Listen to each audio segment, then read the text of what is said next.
Ready na po siya. Tingnan nyo naman po ang binili ho ng akin ng kapatid na Arema. Kanyang binili. 3 binder. My God, magkanong isa? 260. 260. My goodness. Tapos, doon na lang po kumuha sa akin ng Libre pa. Magkano naman binili niya kahapon sa... Hoy, sa'yo yung nagpalaki doon. Hindi ha. Sa akin. Ayan. Tapos ari po, mahal na huna pala na rin. Pakita mo yung mga kinuha mo sa akin. Ayan. Kita mo naka-impake na ako eh. Pasang kaga? Patay lang. Pa-England. America. Tao dito sa tabi-tabi.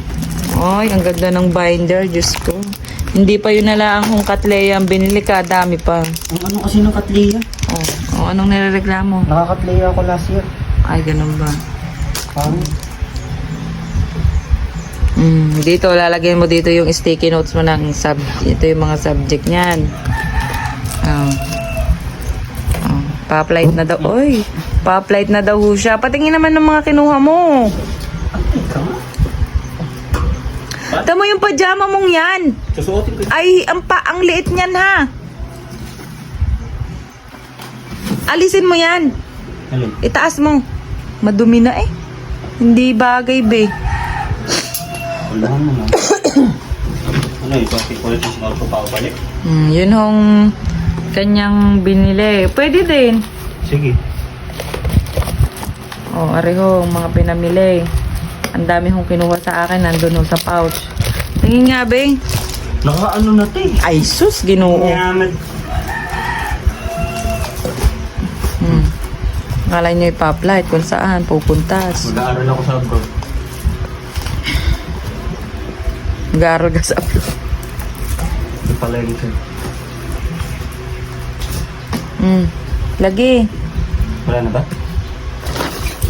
Wala na. Ikaw na ilalagay ko sa maleta eh. Sila yung siya dito. See? Punasan mo yan. Punasan mo mamaya nung malinis doon na basahan.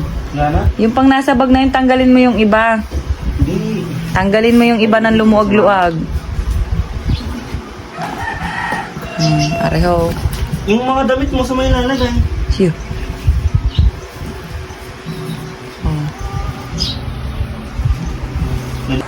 Teret. Pinagalitan.